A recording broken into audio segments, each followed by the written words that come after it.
Welcome to this video on how the brain works.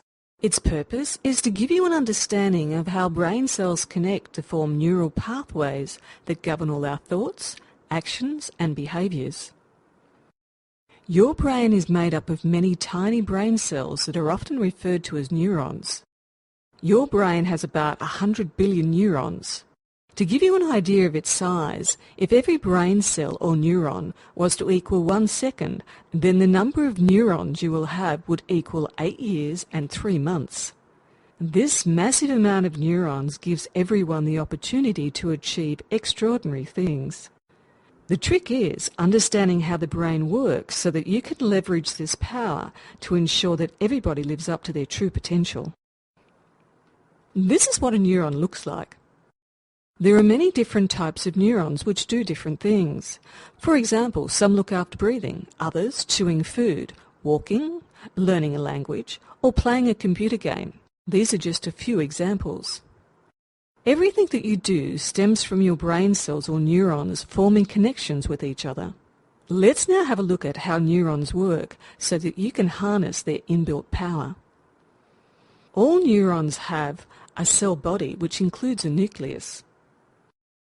Extending out from the cell body are little branches called dendrites. These connect with other brain cells and carry information into the cell body and nucleus. The cell body sends the information via an electrical current, similar to that of a light bulb, through a string-like cable called an axon. The axon string then sends the information out through the axon terminals to other neurons. Axons can vary in length from a fraction of a centimetre to as long as several metres, as is the case when the brain sends messages to the toes to move. The axon terminals have as many as 10,000 branches spread out towards the dendrites of other neurons.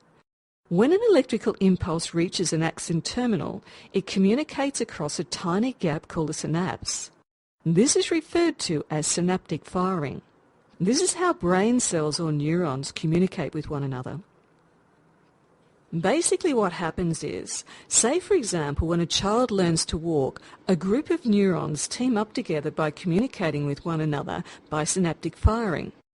Now when a child first starts to walk, they probably got up and then fell down again. But after a while they learnt to walk without falling down or holding on to anything.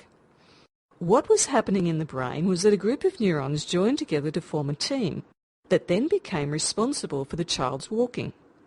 At first, because the neurons didn't know one another very well, they were not used to working together, and that is why the child found that it could walk a little and then fall down. As the neurons got used to teaming up with each other, the child began to walk much more easily. The neurons, through repeated contact with one another, were now known as a team of neurons that, when activated, allowed the child to walk. All the child now needs to do is to think, I would like to walk from the bedroom to the lounge room, and the body automatically responds. It is the same for everything, whether it be learning to drive a car or play a computer game. At first, you have to focus and think a lot about what you are doing, but after a while, when the brain cells got used to being together, you found that you could do it without thinking about it. At the beginning, we have to consciously think about the task, but with repeated action, teams of neurons form at an unconscious level. Basically, everything we do, say, think and feel works like this. Now, as you can see, the brain is pretty amazing. But why is it that people can learn some things easily, like walking and talking, but other things like education, sports, cooking, etc., some people find difficult?